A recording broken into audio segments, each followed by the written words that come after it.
قبل اي حاجة خلينا اعرفك على صورة، وده شاب زي اي شاب، لكن العالم بتاعه كان كابوس بالنسبة له، وعشان كده قرر انه ينعزل عن كل حاجة ويعيش حياته بيلعب وبس. لكن عيشة زي دي محتاجة حد يكون معاك فيها، وعشان كده لازم اعرفك على اخته شيرو، واللي كانت نسخة منه ومدمنة العاب بشكل غريب، ومثلها الاعلى في الالعاب هو اخوها. ومن لحظة ما خدوا القرار ده اتكون فريق تحت مسمى الفراغ، وبعد ليلة مش عادية وسهر ولعب باربع شخصيات، الواد نام على نفسه وما صحيش الا على رساله مبعوتاله، ولما فتحوا الرساله كانت رساله مبعوته من شخص مجهول الهويه، ولما داسوا على اللينك المبعوت فتح ليهم لعبه شطرنج بتحدي جديد وصعب. وعشان كده سورا قرر يستعيد باخته اللي قوتها في الشطرنج مش عاديه. اما بقى بعد ما فازوا وصلت ليهم تاني رساله، وبدات الاسئله اللي هتقلب علينا كلنا المواجع تيجي ورا بعض. هل دي كانت الحياه المثاليه ليكوا؟ هل ده العالم اللي انتوا فعلا نفسكوا تبقوا فيه؟ استحاله تكون الاجابه وعشان كده لازم كل ده يتغير وتخرجوا من الصندوق اللي انتوا فيه ده. الوضع فجأة اتقلب فوضى، الشاشات كلها اتحولت بمنظر غريب، والعيال مفزوعة بمعنى الكلمة. وفجأة خرجت ايد من شاشة من الشاشات، والصوت اللي بيتردد حواليهم في كل مكان: اسمعوا كلامي وانا هخليكوا تتولدوا من جديد. وفجأة القيود اتفكت وبقوا في مكان غريب وكأنهم في رحلة بين العوالم، وظهر شخص اغرب وبيقول لهم ان ده العالم المناسب ليكوا، عالم الحاجة الوحيدة المتحكمة فيه هي الالعاب.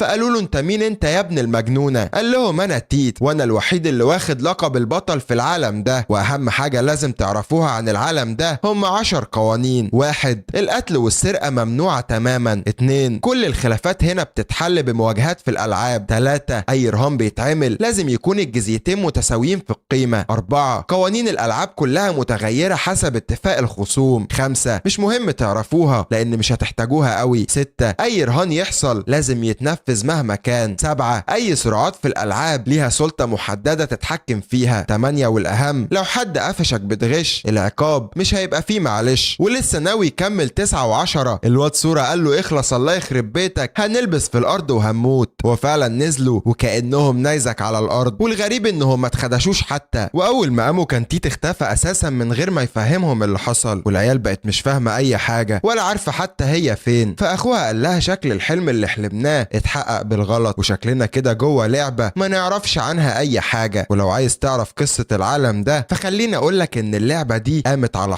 حرب بين الابطال والمخلوقات الشريرة اللي قعدت سنين مش بتخلص، وكان الهدف منها ان بطل واحد يحكم عالم اللعبة كلها، والقتال ده نتج عنه دمار ودم في كل مكان. وفي النهاية واحد بس هو اللي فاز باللقب، وكان هو الأزعة اللي اسمه تيت ده. ومن الوقت ده قرر انه يغير كل حاجة في العالم عن طريق ال10 قوانين اللي حطهم. وفعلا من ساعتها وكل حاجة في العالم بقت احسن بكتير، وكل ده كان وصل له صورة. واول ما وصل العالم كان قلع شوية حرامية هدومهم بسبب انهم اتحدوه في لعبة. وبعد ما مشي هو واخته كان مستغرب جدا ان في العالم ده حتى الحرامية ما تقدرش انها تفتري عليك ولا تلمسك لو كسبتهم في لعبة. وبعد شوية مشي كانوا وصلوا مملكة إلكا، واول حاجة عملوها اختاروا المكان اللي هيقيموا فيه وراحوه. ولما وصلوا سورة اتعرف على واحدة هناك وبدأ يسألها عشان يستكشف المكان، فقالت له ان في بطولة قايمة اليومين دول عشان يختاروا الملك الجديد للمملكة، وان البنت ام احمر اللي هناك دي هي حفيدة الملك القديم. وفي وسط الكلام سورة لمح ان البنت اللي اتعرف عليها دي على قلبها قد كده ومريشة على الاخر، فقال لها بقول لك ايه يا قطة، مش جاي منك نلعب على كل اللي معاكي ده؟ قالت له يا عم انا مش جاي معايا لعب الصراحة، خاصة اني بتمرن عشان اقدر الاعب البنت اللي اسمها كرومي اللي جوه دي. فقعد يستفز فيها وقال لها شكلك خايفة مني. فالبنت قالت له من مين يا عينيا؟ طب يلا يا روح امك وانا اعرفك اللعب مع الكبار بيكون عامل ازاي. فقال لها يبقى زي ما اتفقنا، انا هاخد فلوسك كلها لو كسبت. قالت له طب ونفترض وافق، هتديني ايه وانت ما حلتكش حاجة وشكلك كحيان على الاخر؟ قال لها بس كده؟ طب يا ستي لو كسبتي هكون انا والبنت الحلوة دي ملك ليكي وتعملي فينا اللي انت عايزاه. والواد كان بيتكلم بثقة مرعبة، حتى اخته ما ترددتش ثانية لانها واثقة في قدرات اخوها كويس. وفعلا بعد استفزاز كتير وافقت انها تلعب. واول ما اللعبة بدأت كل الحركات كانت سريعة، وحركة غش مخفية من صورة قدرت تغير كل حاجة، وتعمد انه يبين ان وضعه صعب عشان البنت تطمن ويقدر انه يغفلها. ولما البنت افتكرت انها كسبت وحطت عليه بكل هدوء صدمها، وكانت خسارتها مرعبة والبنت كانت هتنهار. ووفقا للقانون السادس استحالة ان يكون في مفر من تنفيذ الرهان، والبنت كانت هتتجلط بسبب شقة عمرها اللي ضاع في ثواني من واد غريب وفقير زي ده.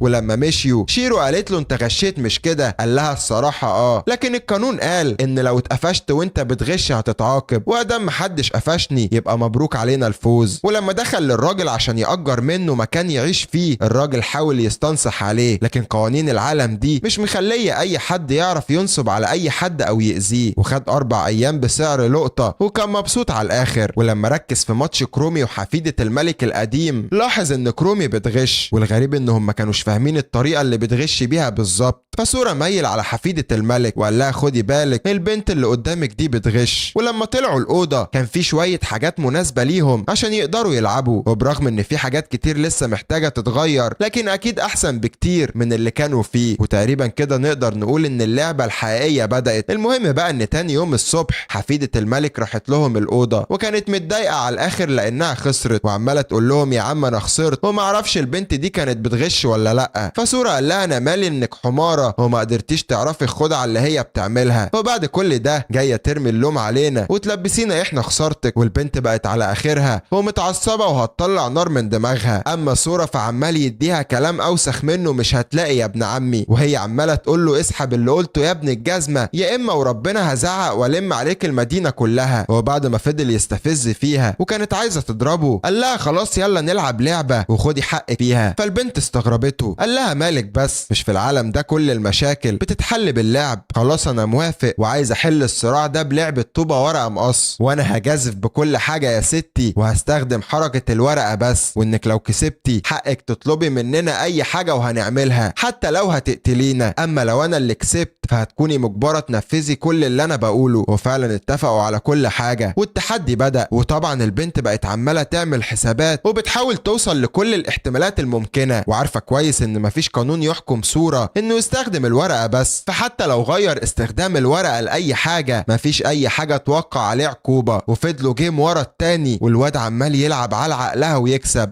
وهي هتتجنن ومش قادرة تتوقع اي حركة من حركاته. حتى بصته المرعبة دي كانت بتخليها تغلط بدل المرة 1000، وده خلاه يقرب منها ويقول لها انك مفضوحة وكل حركاتك متوقعة، ولو عايزة نصيحتي انت لسه ضعيفة جدا على المنافسة. وقال لها انا كنت ممكن انهي الماتش ده بالفوز، لكن انا حبيت انهيه بالتعادل وبس. فقالت له يعني انت كده عايز مني ايه بالظبط؟ قال لها ان في حالة التعادل يبقى انت مطلوب منك حاجة واحدة بس تنفذيها لي، وده كان قانون حطه وسط الكلام من غير ما تاخد بالها. والبنت بقت مصدومة حرفيا وعمالة تقول له ان ده ظلم وانت كده غشاش. فقال لها ان دي غلطتك انك ما تأكدتيش من قوانين اللعب، وبكل شر قال لها اجهزي بقى عشان تنفذي اللي هطلبه منك بالحرف. وبعد صمت قال لها انك مطلوب منك تقعي في حبي من النهارده، وان حسب قوانين العالم ده استحاله تقدري ترفضي. وطبعا غيره الاخوات كانت باينه في عين اخته اللي كانت ممكن تقوم تاكله عادي، وده خلى الواد يتجنن حرفيا وبقى بيهبط دماغه في الحيطه، وقعد يتاسف لاخته ويقول لها وربنا انت فهماني غلط انا مش قصدي. اما حفيده الملك فكانت هتتجنن هي كمان ومش عارفه تتصرف ازاي. وبعد كل الهبل اللي حصل ما كانش قدام حفيده الملك اي حاجه تعملها غير انها توافق انهم يعيشوا معاها في القصر. وشكل من اللحظه دي هتبدا حياه مختلفه خالص لسورة وشيرو، ومن بعد عالم كئيب لبدايه من الصفر في عالم مجنون. محدش كان يتوقع ابدا ان المحطه اللي بعدها هي العيشه وسط النبلاء بالسرعه دي. اما البنت نوح حفيده الملك بقت زي الكلب ومش قادره ترفض اي طلب، ده حتى الخدم مش مصدقين ان هي اللي بتحضر الشاي بنفسها لسورة وشيرو. ولما رجعت ليهم الاوضه لقت سورة واقف في الشباك ومستغرب ان البلد فاضيه بالشكل ده. فنو قالت له ان مملكه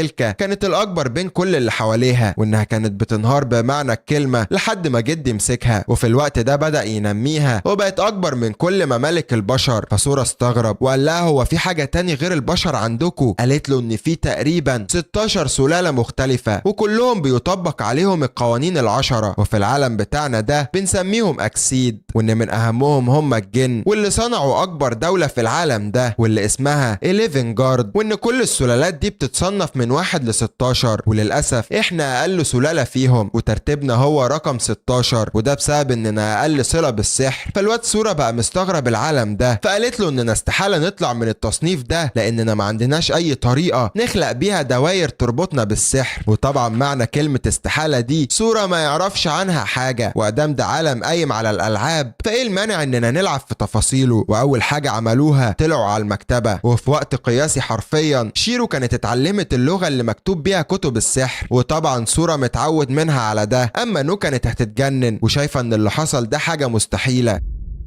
ورحلة تعلم السحر كانت هي اللي عليها الدور. اما نوفا بتنهار كل ما بتحس ان كرومي بتقرب من الحكم اكتر واكتر. فسورة قال لها انا بقالي كتير بقرأ واتعلمت حاجات كتير، لكن الصراحة انا عايز اعرف سبب انك عايزة تبقي ملكة. قالت له اني عايزة احمي إلكا واكمل مسيرة جدي، واني عايزة اثبت للعالم كله ان جدي ما كانش مجرد راجل عجوز وبيخرف، وعايزة اكمل المسيرة اللي بدأها وارفع تصنيفنا واعرف العالم كله ان جدي كان عنده حق. وبعد ثواني من الصمت سورة قال لها انا اسف اني هقولك ان ده صعب يتحقق، لان البلد دي هتتدمر في اللحظة اللي حد فيها هيتوج وهيبقى الملك. والمصيبة ان خلاص وقت تتويج كرومي كان جه. واول ما قابلت نو قللت منها بشكل قذر وقالت لها افتكري كويس انك خسرتي وحاولي ما تكرريش غلطة جدك المتخلف ده. لكن الطريقة اللي اتعاملت بيها مع نو دي ما عجبتش سورة تماما، وقرر انه يعرف كرومي تمامها. وبنظرة واحدة بس عرف انه لقى اللي بيدور عليه، وان التحدي ده هيبدأ متعة ملهاش مثيل، وده هدف سورة الاول والاخير. وراح لنو وقال لها وعد مني هثبت ان جدك كان عنده حق. والهدف الاول لسورة في العالم ده انه هيعمل اي حاجة عشان يبقى الملك. وفعلا وقت التتويج اعلن رسميا ان كرومي هزمت كل المنافسين، وان دي الفرصة الاخيرة لاي حد عايز يقف قدامها ويواجهها. اما البنت نوفا ما كانتش مصدقة ان سورة ناوي يواجهها، فقال لها اني انا واختي لسه بادئين حياتنا جديد في العالم ده، واعتقد ان الحياة هتبقى احسن لو بقيت الملك النهاردة. وقبل اعلان قرار توليها الحكم بثانية واحدة سورة اعلن رسميا انه عايز ينافس كرومي على الحكم. ولما طلع على المسرح كرومي قالت لهم مش ناقص غير الخدم هم اللي يتحدونا فعلا. قال لها الخدم دول احسن منك انتي واللي خلفوكي، وعلى الاقل مش بعتمد على حد من الجن عشان اقدر افوز في المنافسات بتاعتي. فقالت له ادام انت شايف كده خلاص انا موافقة اتحداك زي ما انت عايز. قال لها حلو قوي الكلام ده، لكن انا عندي شرط ان المساعدة بتاعتك ما تكونش موجودة وقت المنافسة. واول ما الناس بصوا عليها اكتشفوا انها جنية فعلا زي ما قال. فقالت له بس كده يا عم ولا تزعل نفسك، وطلبت من المساعدة بتاعتها انها تمشي دلوقتي وتقابلها بعدين. وقالت لسورة اما انت بقى فخلاص التحدي بينا وجب، وانا اللي هختار اللعبة حسب ما القوانين بتقول. فقال لها يا ست اعملي اللي تعمليه. وفعلا التتويج اتأجل لحد ما يجي وقت التحدي بتاعهم. اما نو بقى فكانت مش مصدقة ان كرومي بتستخدم السحر. فسورة قال لها ان انا وشيرو لاحظنا ده واحنا في حانة الفندق، وانا شايف ان اللي حصل في تحديد الملك ده كارثة حرفيا، وان لو حد عمل زي كرومي كده هيفتح مجالات كبيرة للسلالات التانية انها تتحكم في المملكة دي وتسيطر عليها كمان. فنو قالت له اخيرا فهمت، واكيد كده انت هتفوز على كرومي بسهولة ادام مش هتستخدم السحر. قال لها مين قالك كده بس، بالعكس دي هتحاول تستخدم اي سحر مختلف ويكون صعب علينا اننا نكتشفه. فقالت له يخرب بيت ابو العيشة يا ريتك ما قلت لي. قال لها بصي هما كده كده هيضطروا يخططوا اللعبة تبان عادلة وسطحية باكتر شكل ممكن، وانهم اكيد هيتجنبوا استخدام السحر المباشر علينا واي حاجة ممكن تأثر على عقلنا. فتقدري تقولي ان اللعبة هتبقى صعبة لكن مش مستحيلة، وادام في فرصة للفوز استحالة فريق الفراغ يضيع الفرصة دي.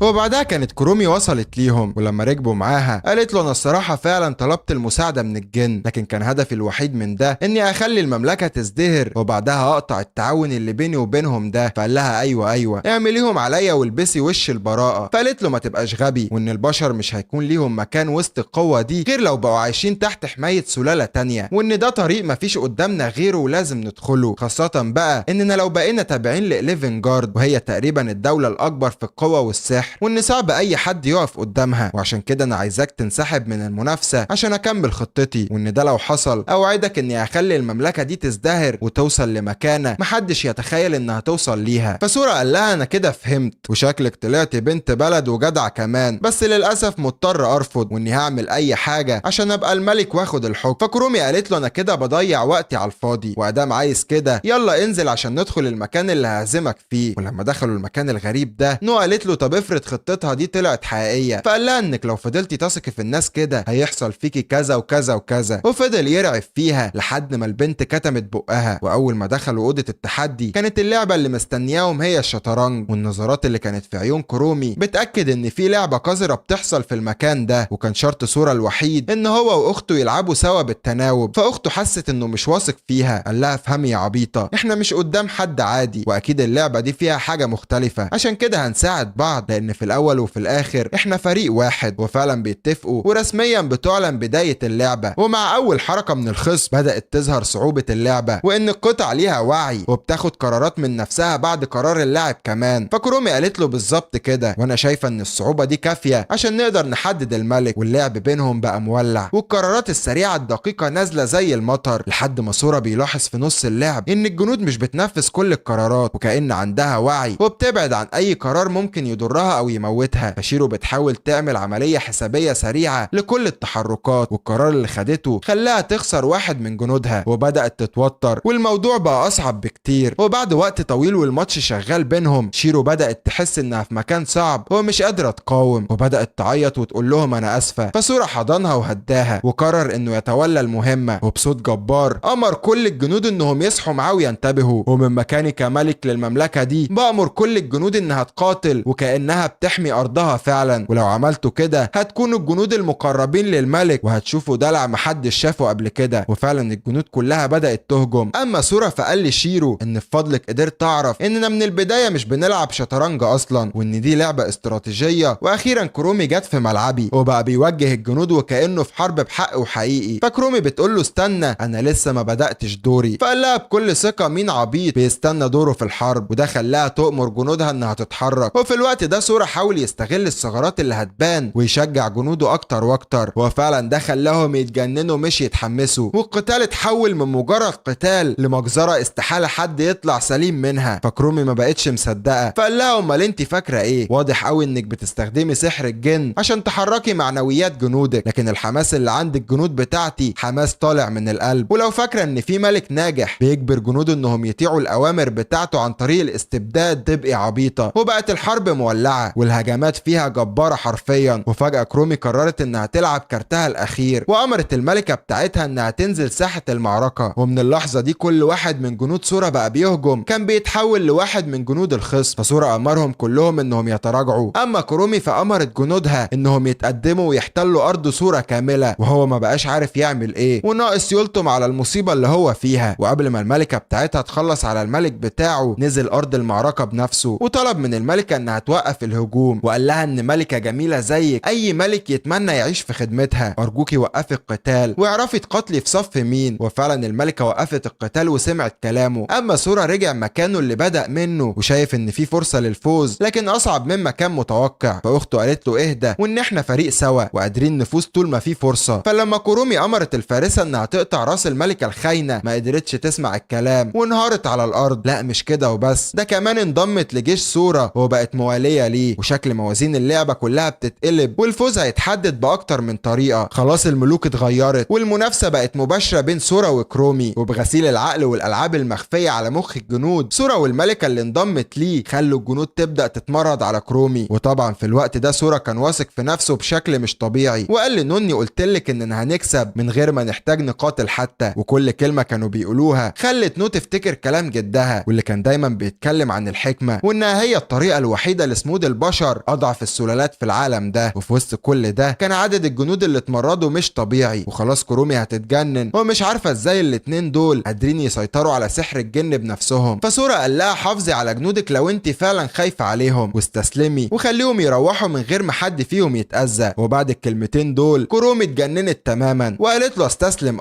انا ممكن اعمل اي حاجه مهما كلفني الامر عشان ما سيبش ليك الحكم لو ساعه واحده، وان البلد دي ليا وهتفضل طول عمرها تحت كلمتي انا. وامرت كل الجنود بتوعها انهم يقتلوا اي حد يفكر انه يقف قدامهم. لكن سورا كان عامل حساب ده كويس، وكان عارف ان المرحله دي هي المرحله اللي بتيجي بعد الخوف، ودايما كانت بتبقى النتيجه فيها واحده وهي الموت من غير قتال. وكالعاده الفائز باللعبه هو فريق الفراغ بقياده سورا الملك الجديد.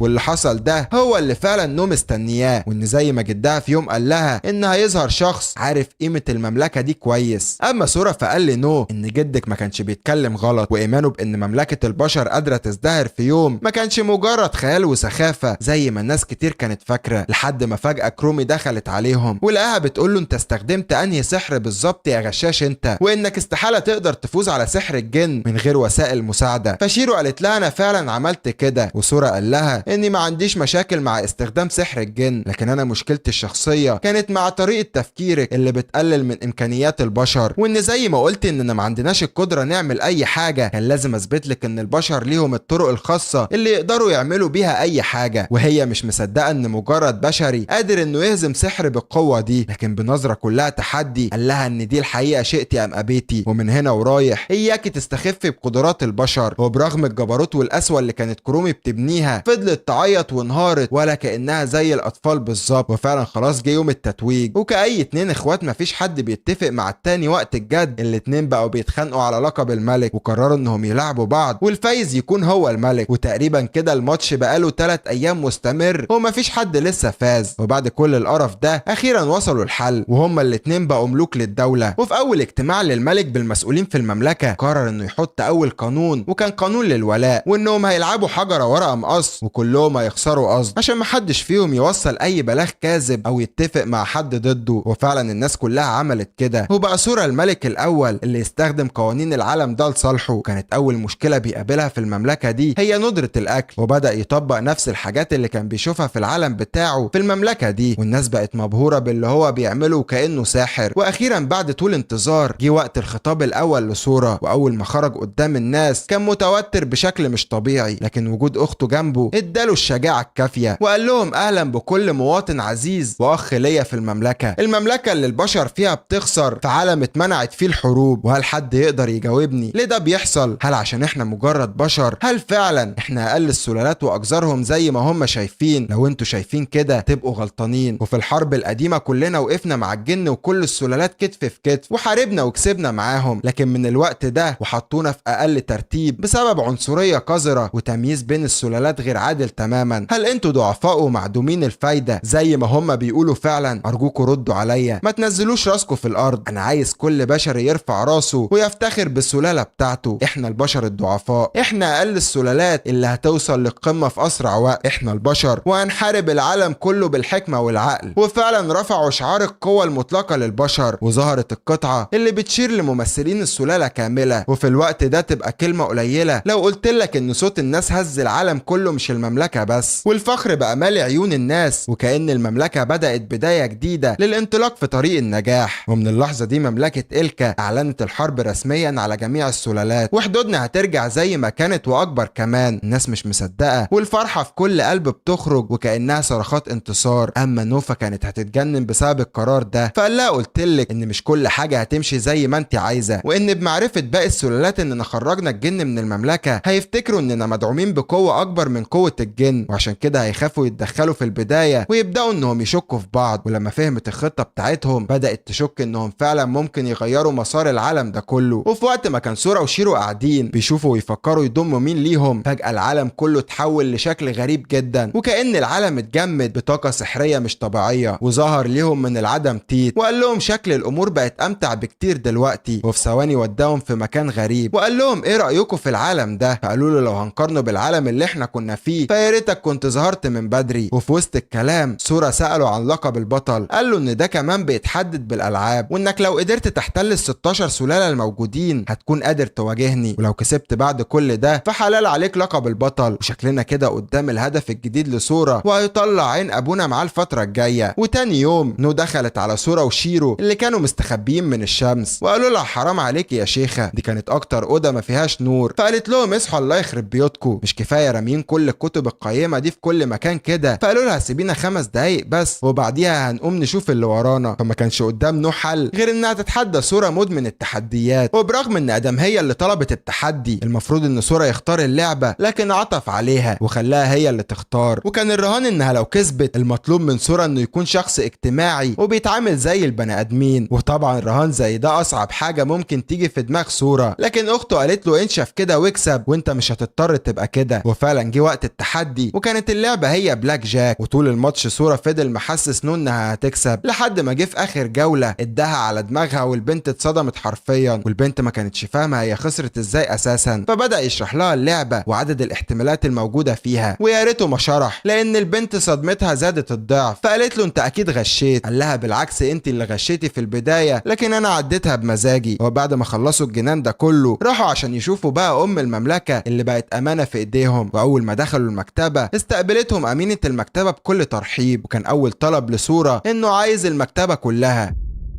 فأمينة المكتبة قعدت معاهم وكانت مصدومة من الطلب، وخاصة انها تحت ولاية الاكسيد وصعبة تتصرف في حاجة زي دي من دماغها. فقال لها بسيطة انا ممكن اتحداكي ولو كسبت هاخد المكتبة دي. قالت له بس قبل ما تبدأ لازم تعرف اني تابعة للفيليو جيل، واننا اللي اتعرفنا بالمجازر والقتل قبل ما القوانين العشرة تتحط، وتقدر تقول ان القتل كان هوايتنا الوحيدة، وبعد ما اتمنع بقى كل اللي بنعيش عليه هو تجميع المعرفة، وكل كتاب موجود هنا يساوي حياة فرد تقريبا. فدام انت عايزني اراهن على حياتي كلها يبقى لازم تراهن بحاجة في المقابل. قال لها هديك الجهاز اللي معايا ده، وان فيه اكتر من 40,000 كتاب ومعلومات عن العالم بتاعنا. فقالت له انت فاكرني عبيطة وعايز تقنعني انك من عالم تاني؟ انا عارفة كويس ان استدعاء شخص من عالم تاني للعالم ده محتاج قوة مش طبيعية من الطاقة. فقال لها تعالي وانا هثبتلك. ولما وراها اللغة بتاعت العالم بتاعه اتفاجئت جدا وما بقتش عارفة ايه اللغة دي مع انها بتعرف تتكلم كل اللغات تقريبا. والبنت ما بقتش مصدقة ان مجرد جهاز صغير زي ده فيه كل المعلومات دي، ومع انها مش مصدقة انهم من عالم تاني لكن بقت مهتمة جدا بالمعلومات اللي في الجهاز ده. وبعد بحث خد بتاع ساعة واسئلة مش بتخلص اكتشفت في الاخر انهم فعلا مختلفين عن العالم ده. لا مش كده وبس، دي بعد ما اتأكدت قالت لهم انا هراهن بكل حاجة امتلكها مش المكتبة بس. وفعلا خدتهم عشان ينزلوا ساحة الالعاب في اعماق المكتبة، وفعلا وصلوا وفهمتهم كل حاجة عن اللعبة وحطت القوانين وكل حاجة كانت جاهزة تقريبا. وكالعادة شرط سورا الوحيد انه يلعب هو واخته شيرو سوا. واول ما وافقت واستعدوا بدأت اللعبة بالفعل، وكانت المفاجأة بالنسبة للكل ان سورا بدأ وكان ناوي ينهي اللعبة في اول محاولة ليه، لكن امينة المكتبة قررت انها تلحق نفسها في الوقت المناسب. ولما سألته عن السبب اللي خلاه يعمل كده قال لها اني كنت براهن على انك عايزة اللعبة تستمر ومش هتخليها تخلص في البداية. وشكل كلامه طلع صح فعلا، والبنت مستمتعة وناوية تكمل اللعبة للآخر. وفعلا كملوا وبدأوا يقولوا كلمات سريعة ورا بعض وكأنهم في حرب حصار، ومن مكان لمكان وتجربة لتجربة الحصار بيزيد والاتنين مستواهم مش طبيعي. فأمينة المكتبة قالت له انت فاكر اني مش قادرة اكسب مش كده؟ لكن انا بقولك انكوا بشر ضعفاء، وانا اول ما هزهق هخليك مش قادر تخرج من الحصار وهكسب. فقام وقال لها كنت اتمنى فعلا تكوني اذكى من كده. واول ما خد اخته واتحرك بدأ انه يقول كلمات ليها علاقة بتركيب الكوكب كامل، وكان امله الوحيد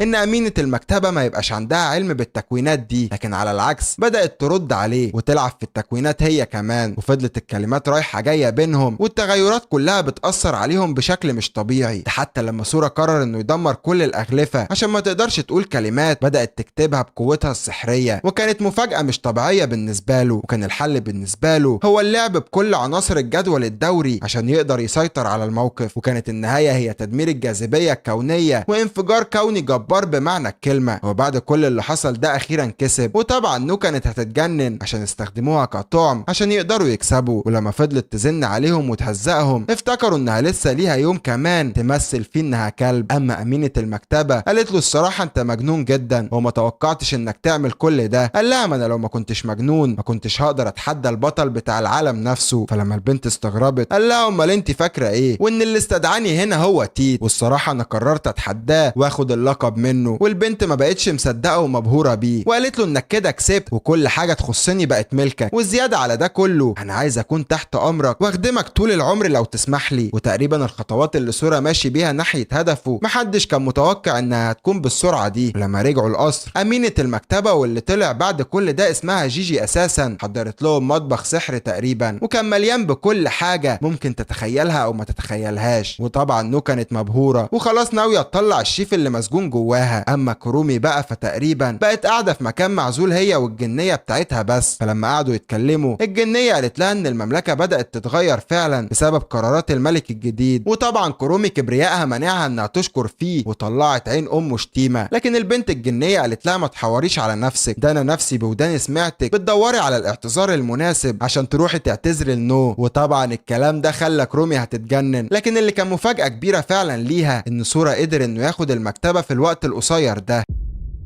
اما سورا فكان فعلا بدأ يسأل جيجي عن كل حاجة تخص مملكة الفتيات الحيوانية. قالت له انهم عاشوا سنين كتير في حروب اهلية بسبب اختلاف شكلهم وصفاتهم عن بعض، لكن ظهر حد من العدم وخلص الحرب دي تقريبا خلال نص قرن، وانه وحدهم كلهم تقريبا وكون بيهم مملكة جبارة تحت مسمى الاتحاد الشرقي. وطبعا ده كلام زي الفل، وسورا كان على قلبه زي العسل انه يحتل دولة متوحدة مش محتاجة مجهود في انه يوحد صفوفها. فجيجي قالت له انا اسفة لكن ده عند امك، ولو فاكر انك هتقدر تهزم الاتحاد الشرقي تبقى عبيط. ومش بقولك كده عشان حاجة، لكن دي تجربة شخصية وانا نفسي خسرت قدام الاتحاد الشرقي قبل كده. اما كورومي فبقت شاكة ان الوور بيست من الاتحاد الشرقي هم اللي بيساعدوا إلكا، وادام سورا وشيرو قدروا انهم يسيطروا على المكتبة وهزموا السحر بتاعك، فاكيد القوة اللي بتساعدهم هي قوة الوور بيست. وكان كل اللي في دماغ كورومي هي نظرة سورا ليها وهو بيقول لها اياكي تستقل بالبشر. اما سورا فكان محتار في اللي سمعه من جيجي، ولما سألها عن اللعبة اللي لعبوها قالت له ان كانت واحدة من شروطهم ان اللي هيخسر ذاكرته هتتمسح منها اللعبة وكل تفاصيلها. فسورا بدأ يحس ان الدنيا بتضيق بيه، لكن بدأ يجمع شوية حاجات في دماغه بسبب ماضيه واحترافه في اللعب الاستراتيجية، وحاول انه يحسب الاحتمالات وكل حاجة ممكن تخليهم يعملوا كده ويمسحوا اللعبة من ذاكرة اللاعبين. لكن برضه فضل حاسس ان في حاجة ناقصة. فجيجي قالت له صحيح انا في حاجة نسيت اشرحها، وان في كتاب من دول فيه معلومات مهمة، لان في اخر 10 سنين في دولة قررت تتحدى الاتحاد الشرقي، وفجأة بقوتها اظهرت دايرة سحرية كبيرة ونقلتهم مكان غريب. والعيال كانوا متفاجئين ان في قوة زي دي اساسا. وفي وسط ما كانوا طايرين طلبت منهم يبصوا على مبنى غريب، وقالت لهم ان دي سفارة إلكا في الاتحاد الشرقي. والمفاجأة الاكبر انه كان قصر إلكا قبل كده. وطبعا كده كلنا عرفنا مين الدولة اللي من 10 سنين اتحدت الاتحاد الشرقي، وهي فعلا كانت إلكا. ولما رجعوا المكتبة سورا كان محبط بشكل مش طبيعي وحس ان مفيش اي حل. يخرب بيت ابو دي دولة دي تقريبا الناس كلها اتحدتها ومفيش اي حد قدر عليهم، ده حتى جدك معرفش يقف قدامهم، وشكله طلع غبي فعلا زي ما الناس بتقول. فنو قالت له احترم نفسك يا شبشب يا ابن الجزمة. قال لها شبشب ايه ونيلة ايه، بقولك ضيع نص اقليم الدولة تقريبا. فقالت له على الاقل كان راجل عاقل ومش بيخاطر بحياة 3 مليون بشري زيكم. فطبعا سورا فضل يقلل منه ويقول لها انه غبي وهو اللي بوظ كل حاجة، لحد ما نو بدأت تعيط وقالت له انا ما عنديش مانع تهني انا، لكن اياك تفكر تهين جدي او معتقداته. وشكل كده سورا اتمادى حبتين في الكلام اللي كان بيقوله. ولما نو كانت قاعدة مع نفسها في اخر اليوم شافت المفتاح اللي ورثته من جدها وافتكرت كلامه، وانها لما شافت المفتاح ده افتكرت انه قال لها ان ده مفتاح الامل، وان في يوم من الايام هديهولك ولما تقابلي حد تثقي فيه، وانه فعلا خايف على مملكة إلكا ومستقبلها اديهوله. واول ما قررت انها مش هتديه لسورا لقت دماغ جيجي طالعه من وراها وفزعت ابوها وقالت لها احسن لك ترجعي المكتبة حالا. وبعد ما كانت رافضة تروح ما قدرتش ترفض ليهم طلب ورجعت زي الكلب. ولما وصلت سمعت الكلام الحقيقي اللي في قلب سورا، وانه مش شايف ان جدها كان غبي ولا حاجة، وانه كل مرة راهن فيها على حاجة كانت حاجة من المملكة مش قيمة. حتى اخر مرة دي كانت القلعة مكان مش قيم بالنسبة للمملكة. وبدأت الاسئلة تدور في دماغه، هو بيفكر ودماغه هتنفجر، لحد ما قال لها ثانية واحدة بس، هو انتوا بتقولوا انه وقف عند المرة الثامنة؟ طب وليه ما يكونش المرة الاخيرة دي هي المرة اللي ما فقدش فيها الذاكرة وكان عارف اللعبة؟ فجيجي قالت له اهدى بس، ما اعتقدش ان في حد بيفكر زيك كده من البشر، واكيد ما كانش ده اللي في دماغه. قال لها كلامك مش صح، وان في اوقات مننا كتير بيبقى عندهم افكار قوية لكن الناس بتفهمهم غلط، ولو فاكرة اني بقول كده عشان انا مصدق في قوة البشر تبقي غلطانة. انا شايف ان البشر دول مجرد حسالة واغبياء، حتى انا واحد منهم وبقولك على نفسي كده. وفي نفس الوقت اللي بقولك فيه كده انا بقولك ان في منهم امكانياتهم جبارة، وان النظرة اللي انتوا تعرفوها عن البشر دي نظرة سطحية جدا، وان في العالم اللي جيت منه البشر قدرت تعمل كل حاجة، وحاجات انتوا نفسكم لو قعدتوا سنين مش هتعرفوا تعملوها ولا هتعرفوا اتعملت ازاي. وعشان كده انا بقولك بكل ثقة اني مؤمن جدا بقدرات نو. وفعلا الكلام اللي نو سمعته ده خلاها تاخد القرار، ودخلت عليهم وقالت له انا عايز اديك حاجة. ولما شاف المفتاح قال لها كنت متأكد اني هلاقيه قريب، لانهم بالفعل هو واخته وهم بينكشوا في كل حاجة كانوا وصلوا للمخبأ ده. ولما فتحوا الباب لقوا مكان محدش فيهم كان يتوقع انه انه يلاقيه. كان في كتاب مكتوب فيه كل حاجة ممكن يحتاجوها، وزي ما سورا قال انه فعلا ما فقدش الذاكرة وكتب كل حاجة حصلت بالظبط. وبعد ما فهم اخيرا دماغ الراجل العبقري ده، قال لنون الناس كان عندها حق، جدك بين للعالم كله انه غبي، لكن لعب اذكى لعبة في العالم وبين للناس كلها انه غبي وهو قادر يمشي العالم كله بحكمته. وفي الوقت ده نو بقت تعيط ومشاعرها مختلطة بشكل مرعب، وكأنها فرحانة بانتصارها هي مش انتصار جدها. ودموع نو اللي بتنزل دي هتبقى بداية بحر من انجازات البشرية على ايد بشر عرفوا كويس قيمتهم. واول مشوار عملوه بعد اللي اكتشفوه ده هو زيارة لسفارة إلكا في ارض الاتحاد الشرقي، وكانوا رايحين مخصوص عشان يقابلوا السفيرة هاتسو. ولما دخلوا جيجي كانت مبهورة بحاجات كتير عمرها ما كانت تتوقع انها موجودة، حتى الاسانسير ده كان حاجة جبارة بالنسبة لها. فالراجل اللي استقبلهم قال لسورا اتمنى بعد كل ده تاخد ميعاد بطريقة رسمية، لان في شوية من الوور بيست شايلين حقد في قلبهم من ناحية إلكا ولسه مصفوش،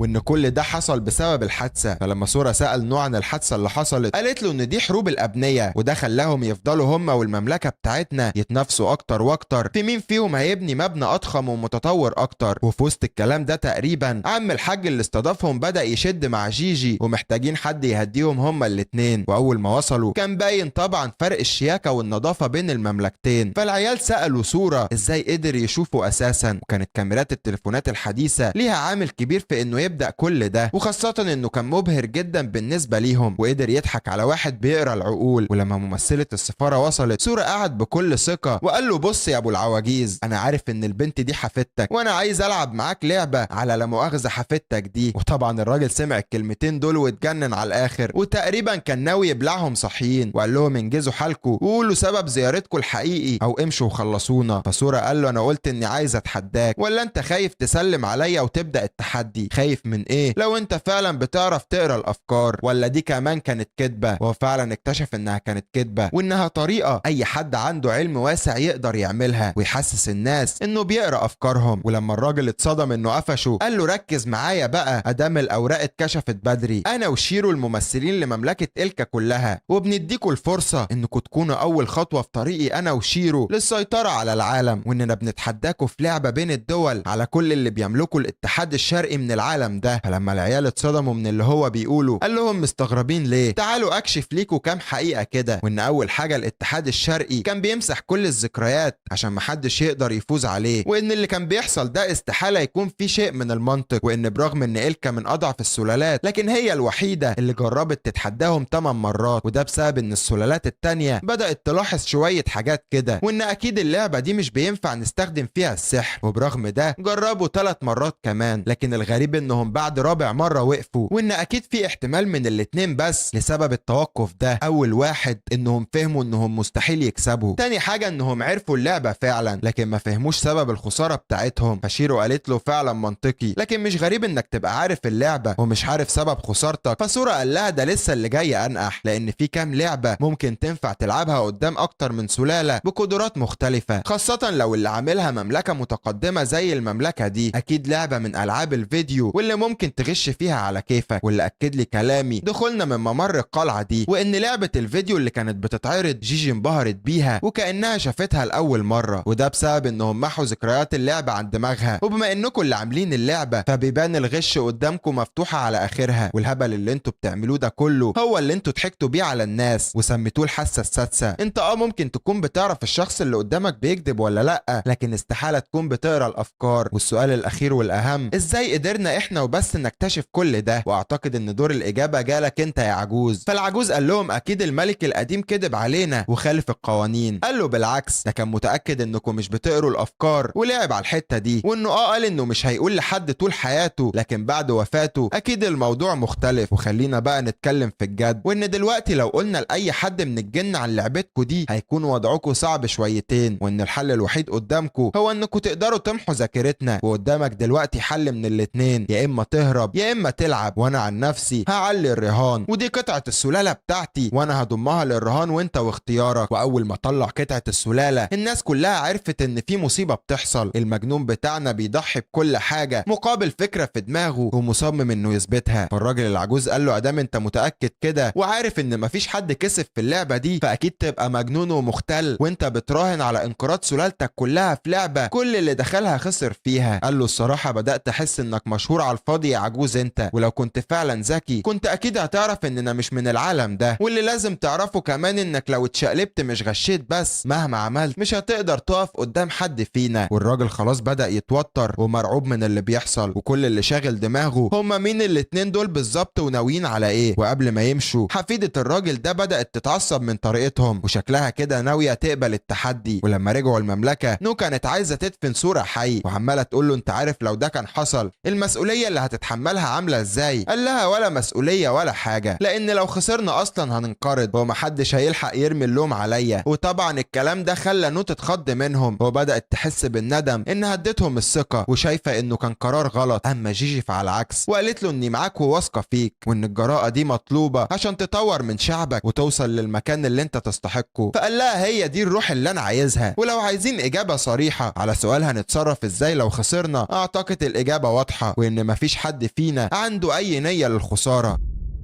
لكن المصيبة ان ما عداش وقت كبير وكانت البلد كلها اتقلبت عليه، وكانوا طبعا اللي حواليه كلهم مستغربين ازاي هو هادي كده. حتى نو مرعوبة وبتقول له اللي احنا فيه ده مصيبة، وانهم لو فضلوا مصممين على عزلك ممكن ياخدوا المنصب بتاعك. قال لا انا مش شاغلني اي حاجة من كل ده، وكل اللي مضايقني ان لسه قرار التحدي ما جاش من الاتحاد الشرقي. ومفيش ثواني من كلامهم وكانوا وصلوا فعلا، وكان اخر وعد بين سورا وشيرو ان مهما حصل هم شخص واحد والفوز هو الطريق الوحيد قدامهم. وبعد ما سورا قرر يروح اللعب لوحده الوضع بقى صعب على شيرو، وعدم وجودها جنبه عامل ليها مشاكل كتير، ومش قادرة تستوعب اللي بيحصل، والخوف اللي حاسة بيه على اخوها مش طبيعي وكأنه بيستنجد بيها. ولما قامت تجري تدور عليه بقت مش لاقية اخوها موجود في اي مكان، لكن كل اللي حواليها مستغربين شيرو اتجننت ولا ايه يا جدعان. لكن شيرو عارفة انها سليمة، ولما شكت في اللي بيحصل حواليها سألت جيجي عن مين الحكام اللي هي تابعة ليهم. قالت لا انا مش تابعة لحد غيرك يا جلالة الملكة. ملكة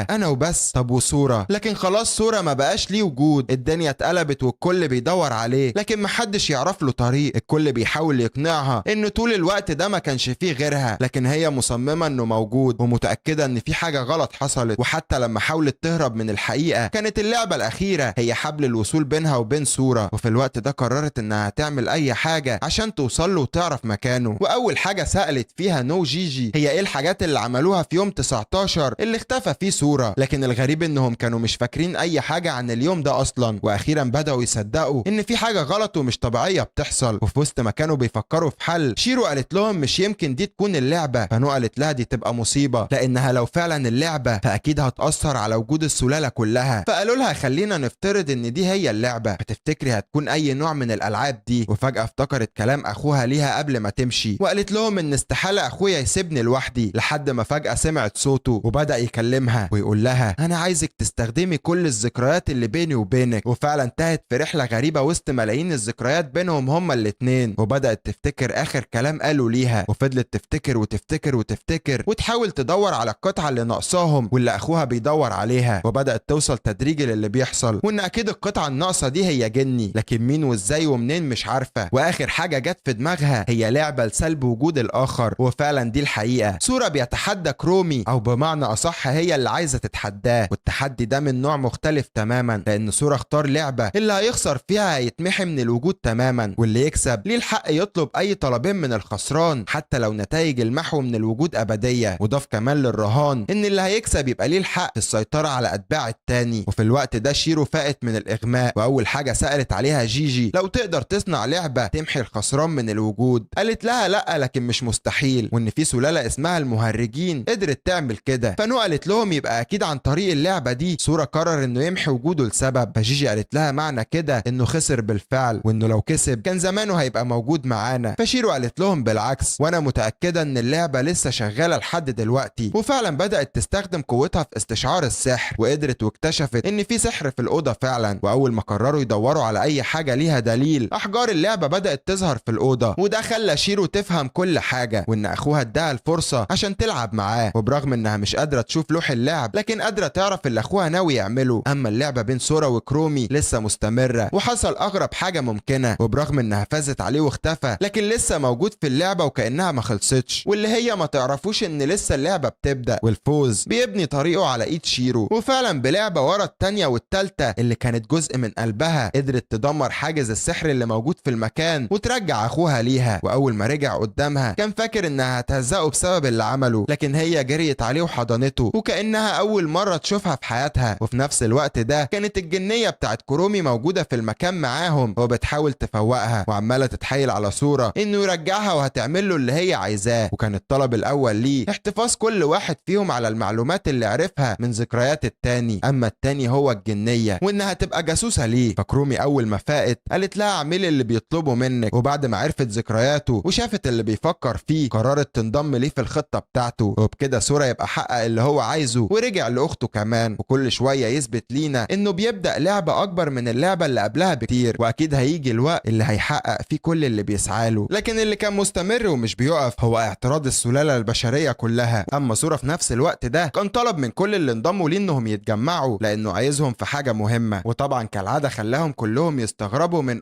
دماغه دي لانه طلب منهم كلهم يعرفوا نفسهم تعريف كامل. وطبعا كرومي بقت شايفة ان ده جنان. اما الجنيه بتاعتها فشكلها حبت الجو وقالت لهم اني انا اسمي فيه وممكن كلكم تتعاملوا معايا عادي الا جيجي الشيطانه دي، وده كان بسبب اللي قومها عملوه في الجن زمان. فسورا قال لهم لا بقول لكم ايه، ادام هنشتغل مع بعض فاركبوا العقل كده ومش عايز مشاكل بينكم وبين بعض. وطلب من في انها تطلب من جيجي اي حاجه تعملها عشان تسامحها، وكان يا دوب طلب بسيط وهو شويه بوس رجلين كده يمكن تحن عليها. ودخلوا في دوامه بنت كلب مش بتخلص. وطبعا نو قالت تزيد في الزيطه وقالت لكرومي ان انا كمان شايله منك بسبب غشك وانت بتلعبيني. وبعد البهدله ووجع الدماغ ده كله اخيرا قعدوا كلهم يتكلموا زي البني ادمين. فكرومي قالت لهم ان في تعتبر صديقه طفولتي او تقدروا تقولوا انها هي السيد بتاعي وانا المساعد مش العكس. فلما استغربوا جيجي قالت لهم ان دي الحقيقه، وان اللي محدش يعرفه ان كرومي اساسا هي وسلالتها كلها كانوا اغلبهم عبيد. فكرومي قالت ان دي حقيقه وان كلنا كنا عبيد لعيله نلفالين على مر الاجيال، وان انا اتربيت وكبرت في 11 جارد. وبرغم اني كنت مجرد عبده الا ان في هي الوحيده اللي عملتني ان انا واحده من صحابها، وان الحياه كلها اختلفت بالنسبه لي لما في بقت عضو من اعضاء المجلس الاعلى. وطبعا محدش كان مصدق اللي بيسمعه لكن دي الحقيقه. فنو قالت لها اننا لو تعاوننا مع بعض هنقدر ندمر 11 جارد. ففي قالت لهم انا ما عنديش مشكله في اي حاجه طالما كرومي مش هتتاذى. وبرغم انها عيلتي لكن كرومي اهم منهم عندي، وخاصه انها حساسه حبتين. فكرومي حبت تثبت انها مش حساسه، لكن كلنا شاهدين على دموعك لما خسرت يا حلوه. وبعد كل الهبل ده كرومي قالت لهم 5 جد عشان ما اقتلش اي حد، واننا لازم نركز على الاتحاد الشرقي دلوقتي، وان البنت المسخوطه دي من ساعه ما طلعت على الساحه والاتحاد الشرقي بقى من اكبر 3 دول في العالم، وان وجودهم في مكان عالي زي ده خطر محدش عارف عنه حاجه، وخاصه ان الوور بيس عندهم قدره غريبه بيسموها تدمير الدم. فسورا خدهم وقال لهم ادام هنحارب مع بعض يبقى لازم نعرف كل حاجه عن بعض. وفي نفس الوقت ده الاتحاد الشرقي كان شكله بيحضر لحاجه محدش عامل حسابها، وشكل السواد اللي هنشوفه الفتره الجايه مش هيتنسي ابدا. اما كرومي بعد كل ده راحت عشان تدور على المتخلف اللي اسمه سورا، ولما دخلت عليه كان هو واخته قاعدين في الاوضه السريه وحست انهم متجاهلين الموقف اللي هم فيه. فسورا قال لها انا عارف كويس انك حاسه اننا هنخسر. قالت له بصراحه وان لما شفت ذكرياتك كل فوز حققته كان يدوب في اخر ثانيه، وان المره دي الموضوع مختلف، وان اللي هنواجههم دول مش سهلين تماما والغلطه قدامهم بفوره. فقال لها ومين قال اننا هنغلط اصلا؟ قالت له يخرب بيت سكت امك اللي هتوديك في داهيه دي، يعني انت قصدك تقول لي انك مش هتغلط ولا غلطه قدامهم؟ قال لها لا انا ما قلتش كده برضو، لكن الوقت اللي هغلط فيه انا متاكد ان شيرو هتكون موجوده وتصلح الغلط ده. والكلام ده خلى كرومي تفتكر كلام فيه، وقالت له بص يا عم انت شكل الكلام ده انت واخده من ذكرياتي وانا مش قادره لك الصراحه، فشوف انت ناوي تعمل ايه بس وحياه امك ما تودينا في داهيه. وتاني يوم كان جه اليوم المنتظر اخيرا، ومع خروجه من القصر بتاعه كانت الناس واقفه بره ونفسها تاكل اللي خلفوه، لكن اول ما شافوه ومعاه جيجي وطالع بكل ثقه كلهم وسعوا له الطريق ومحدش قدر يفتح بقه. وفعلا مفيش مسافه السكه وكانوا وصلوا بالفعل للقلعه بتاعه الاتحاد الشرقي ودخلوهم اوضه الاجتماعات لحد ما يجي وقت اللعبه. وكان واحد من شروط سورا ان يبقى فيه جمهور والكل مستعد ومستني لحظه البدايه. اما نوفا كانت هتموت من التوتر، فسورا قال لها لو تفتكري اخر لعبه لعبناها سوا ما طلبتش منك حاجة مقابل فوزي. وطلب من جيجي انها تعمل عليهم تعويذة تمنع حد يسمع صوتهم عشان يقول حاجة سر لنو. واول ما التعويذة اشتغلت قال لها اني عايز القي عليك التعويذة، وشكله مجهز خطة لسبب معين في دماغه. واول ما دخلوا كانت كل حاجة جاهزة والكل متحمس. وقبل ما يبدأوا العجوز قال لهم اول حاجة لازم اني اراجع معاكم القوانين، واننا بنراهن على كل حاجة بنملكها في قارة لوسيا. اما مملكة إلكا بتراهن على قطعة السلالة بتاعتها، وده معناه ان السلالة كلها هتتبخر في حالة خسارة إلكا. وكالعادة الشرط الاهم ان ذكريات اللعبة كلها هتتمسح في حالة الخسارة، وقواعد اللعبة كلها هتتشرح اول ما تبدأ اللعبة. واخر سؤال كان لسورة، وهل فعلا جاهز للتحدي ده؟ لان الندم مش هيفيد. قال له جاهز من يوم ما اتولدت لأي حاجة، لكن في حاجتين لازم اوضحهم الاول، وان لو اللعبة تعجيزية عشان تجبرونا ننسحب فارجعوا عن قراركم من بدري. وتاني حاجة لو اكتشفنا انكم بتغشوا فهتعلنوا خسارتكم قدام الناس كلها. فالراجل قال له اننا موافقين، واهم حاجة دلوقتي اننا نقول القسم بتاع الدولة. وفعلا كل حاجة بقت جاهزة واللعبة كمان جهزت، والبداية هتكون غير كل مرة اكيد. اما كرومي وجيجي فمهمتهم الاساسية هي منع العجوز ده انه يلعب بديله ويستخدم اي طريقة يغش بيها. وبرغم ان العجوز لاحظ ده، لكن كان بالنسبة ليها يعمل اي حاجة عشان الوور بيس ما يخسروش قدام البشر وقيمتهم تضيع. اما سورا فعمال يشجعهم ويقول لهم اننا قادرين نكسب مهما كانت الظروف، وان احنا ما نعرفش رايحين فين ولا هنعمل ايه بالظبط، لكن كل اللي متاكدين منه اننا هنفوز من غير اي شك. والكلام ده كله كان جميل ومن قلبه فعلا، لحد ما اتصدم بالواقع وان اللعبه بدات بالفعل، ولقى نفسه هو وشيرو في العالم اللي جم منه،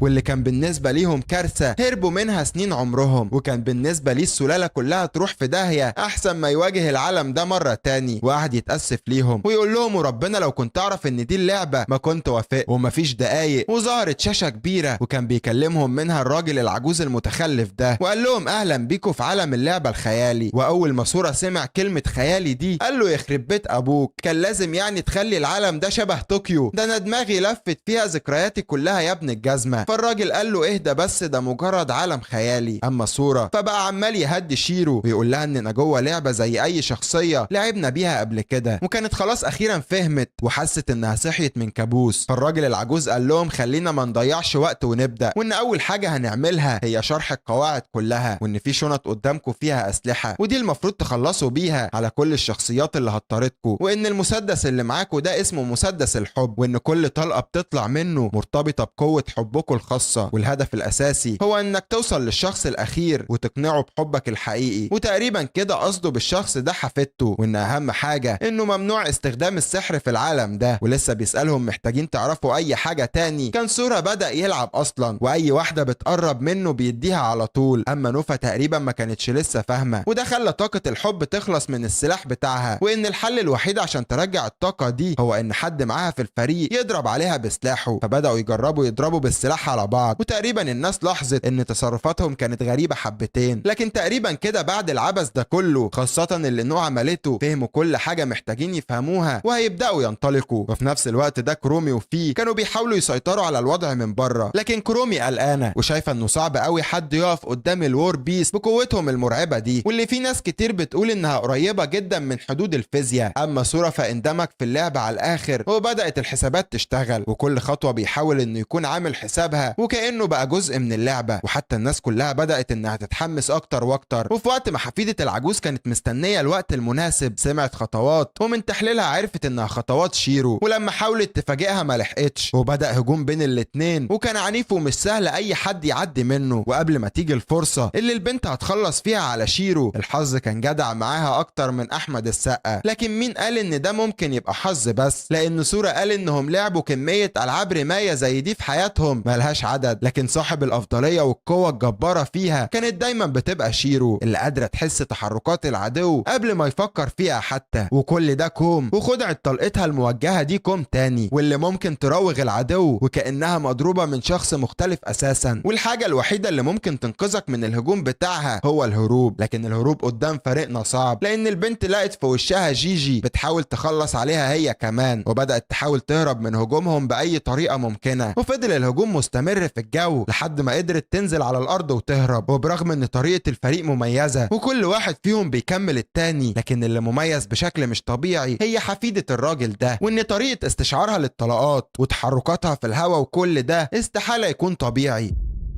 ولما قعدوا يفكروا في كل اللي بيحصل وصلوا انه اكيد الوور بيست بيغشوا بطريقه مش محسوسه. وفي نفس الوقت ده الراجل العجوز بدأ يتواصل مع حفيدته وقال لها انهم يعتبروا تحتها بالظبط وخلاص جابوا اخرهم، خاصه شيرو اللي كانت مصدر قلق ليهم. وفعلا ما ترددتش ثانيه وهجمت عليهم، ولحسن حظهم قدروا يهربوا منها، وده خلاهم قاعدين بيحاولوا يلاقوا اي طريقه يتصرفوا بيها، وبالمره طريقه كمان نخلص بيها من بنت الكلب المجنونه اللي اسمها نودي كمان. اما شيرو فخلاص هتتجنن وبقت عماله تعمل معادلات حسابيه لكل حاجه وبتحاول تلاقي معادله مناسبه تضمن ليهم الفوز. وبعد حبه حلوين شكلها وصلت لحاجه وقالت لسورة متاكد انك بتثق فيا؟ قال لها ده اكيد سؤال عبيط. فقالت له خلاص يبقى ده دورك دلوقتي. ولسه هتشرح له كانت حفيده الراجل العجوز هجمت عليه بالفعل، وقبل ما سورة يقع ضحيه للهجوم ده شيرو لحقته في الثانيه الاخيره. والاسوأ ان الهجوم ده خلاها تتقلب عليهم، ولما هربوا بقوا عمالين يفكروا ايه الحل، وان اكيد المعادلات اللي عملتها شيرو دي كل اللي ناقصها حركه واحده صح. فجيجي قالت له خليني اجرب حظي يمكن اعرف اعمل حاجه. وفعلا قدرت انها توصل لحفيده الراجل العجوز ووقفت معاها على نفس المكان في مواجهه مباشره، وقالت لها انا الصراحه مش فاكره اي حاجه عن اخر مره دخلت فيها التحدي ده، لكن اكيد كنت انت الخصم بتاعي، وعشان كده انا حابه استغل الفرصه وناخد شويه وقت مع بعضينا نعيد فيه الذكريات. والهجوم بينهم بدا وقوه الاتنين مش طبيعيه. اما سورة فعمال يحاول يهرب من هجوم شيرو عليه وخلاص كان جاب اخره من كتر الجري، وهو متاكد ان اخته الحل الوحيد من النجاه قدامها هو الهروب. وفجاه بدا يحس انه مستغرب من حاجه، وان اخته مش بتجري وراه، وهو عارف كويس انها لو جريت وراه هتخلص عليه، وتقريبا ده بسبب انه طلب منها توفر جهدها في بدايه اللعبه. واول ما طلعت على السطح وبقت المواجهه مباشره بين الاتنين جري عليها ومسكها وقدر انه يحررها من سيطره الوور بيست على مخها. ودي كانت الفرصه المناسبه لحفيده العجوز انها تهجم عليهم. ولما كانوا صاحيين وبداوا يتصدوا للهجمات كلها وكانت خلاص السكه مفتوحه تماما لشيرو انها تخلص كل اللي هم فيه ده، لحظات وكل حاجه ممكن تخلص قبل ما يوصل حتى للارض. لكن هل فعلا هتعمل كده؟ اكتبوا لي توقعاتكم في الكومنتات، وهل دي النهايه ولا بدايه جديده؟ الرحله اطول بكتير من الانتصارات، عشان تعرف توقعك صح ولا غلط انزل وريني حلاوه الاشتراك بتاعك واللايك الجميل عشان يوصلك الفيديو الجديد من اخوك دارك اول ما ينزل. اشوفكم الانمي الجاي، سلام.